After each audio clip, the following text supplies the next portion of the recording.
чынында эле Кыргызстанда баалар азык-түлүккө өтө эле кымбаттап баратат күндөн күнгө. Ошонун алкагында биз Жогорку Кеңештин депутаттары көтөргөн бул маселени. Өкмөт келип, кандай чара көрөрүн отчетун берип кетсин деп. Парламентский час өткөрөбүзбү же кандай кылып бир убагын таап премьер-министр өзү келип, алдын ала кандай кадамдарга бараткан иш чарасы боюнча жооп берсин деп.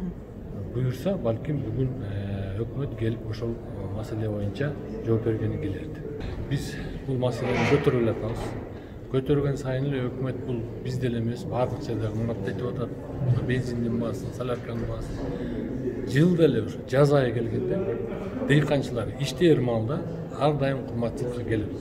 Ошого карабастан биз канча айтсак дагы өкмөттүн слабость түшүндө болуп атат да. Иштер мандыгы аз болуп аткандыгы. Такыр ушундан бир орусча айтсак урок албай артта калып баратабыз да. Демек жыл сайын эле кайталанчу маселе. Кайталанчу маселе болуп келет.